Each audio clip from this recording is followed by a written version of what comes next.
Greetings, Earthlings. Today we are doing something a little different. You're going to get ready with me. I'm going to be doing my makeup and I'm going to be chatting with you. All of the products I'm using for today's look are we're going to keep this going, are my current favorites, and also this is my current go-to face. Everything will be listed below in the description box. So today I want to chat about how to unfunk yourself. It's like this thing that's inside of me, and it's always just sort of sitting there, waiting around. How we funk ourselves. This is something we all deal with, or have dealt with, or will deal with. Being in this lower level of conscience, I should say, can be painful. And if you are currently in that space, you are not alone. And actually on Instagram, this is a question I get a lot in my DMs is, how do I stay positive, or how do I get out of a funk? So that's what inspired this talk. So when I am in a funk, I don't feel like myself. I feel like I'm falling apart and everything around me is going to shit.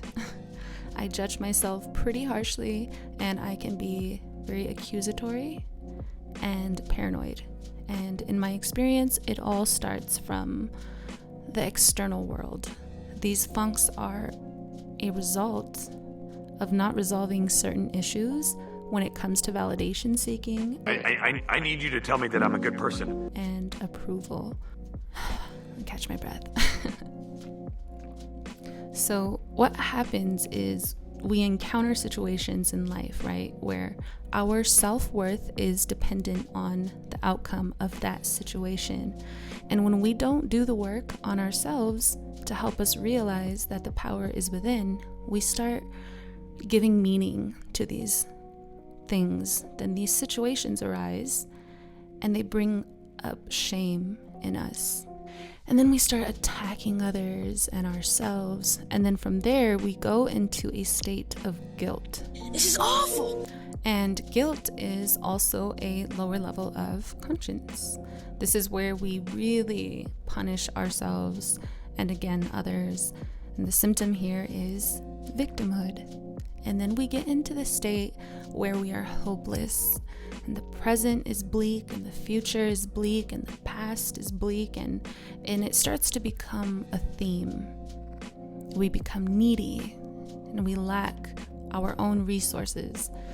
These funks, for me, have lasted anywhere from an hour to a whole day, to a few days, to years. Lately, it's been very, very short, like an hour, some days a few hours, and I'm able to pull myself out of that funk. Like Pema Chodron says, we unhook ourselves. So how do we get out of this? How do we do that? How do we change? One of my favorite quotes, you can't solve the problem in the state in which you created it. Wow. In my experience, fear has been such a great tool.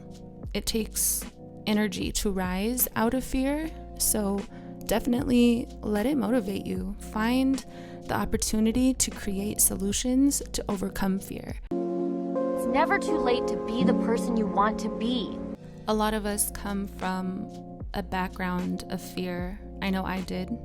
I didn't always have the resources. I follow the work of Pema Chodron, Brene Brown, and Danielle Laporte. Different kinds of motivational speakers, personal development authors, spirituality podcasts, to books, to audiobooks. And that created within me a desire.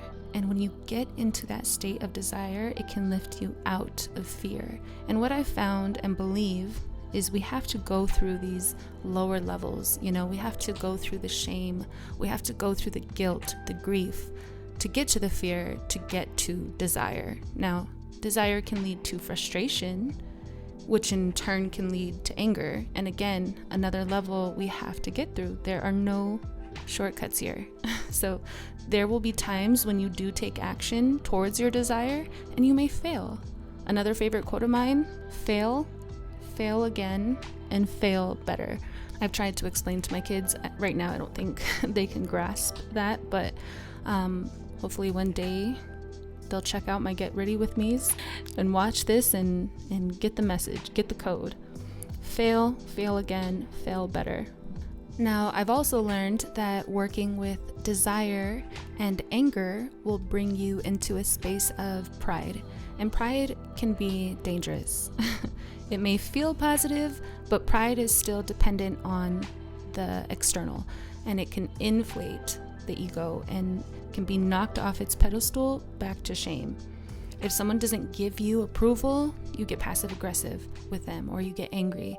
And we're trying to rise above that, which brings me to courage. This journey is going to take a lot of courage. Courage is empowerment. It's this beautiful space of exploration, determination, but we have to be willing to try new things, and that is scary.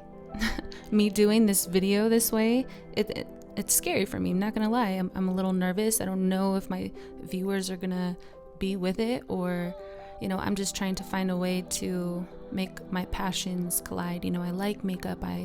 I'm doing inner work, and I want to share what I've learned, and I want to bring value, and it's scary, but you have to be willing to show up. You have to be willing to try new things and then deal with the changes and challenges that brings. And it's taking responsibility for controlling aspects of your life that you didn't realize you had control over. Willingness happens when we overcome inner resistance and when we are committed to participating, when we realize that things aren't so black and white.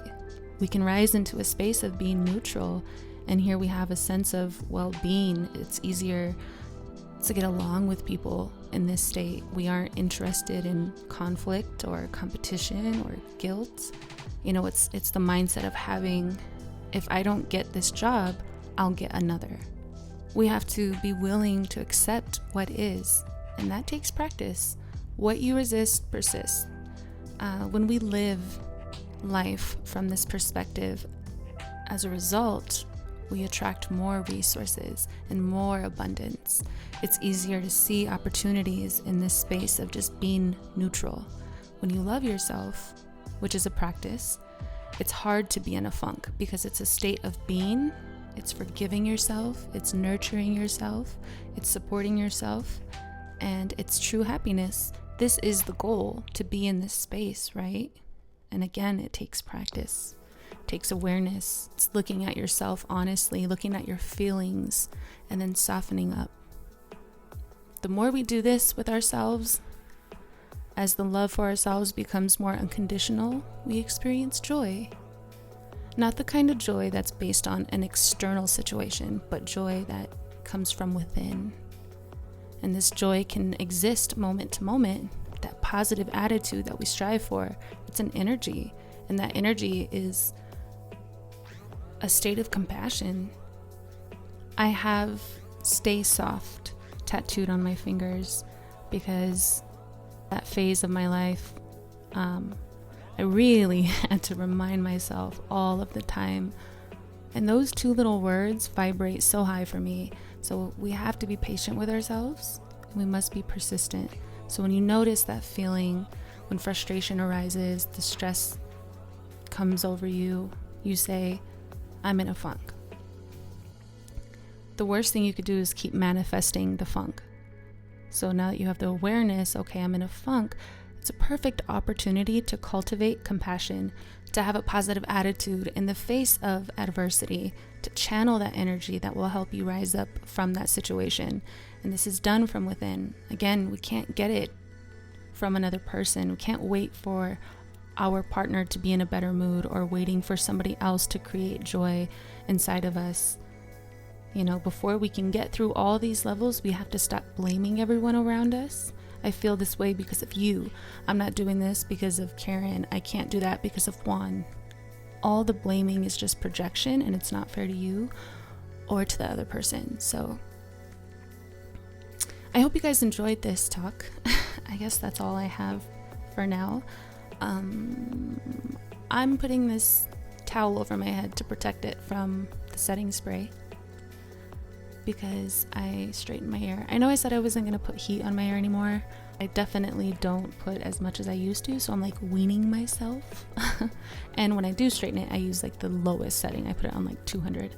But yeah, I basically didn't want to F it up with the setting spray, because if my hair gets wet, it'll start to like do some weird stuff. So hope you enjoyed this talk. Bright blessings, and I will see you guys in the next video. Peace. Lots and lots of peace.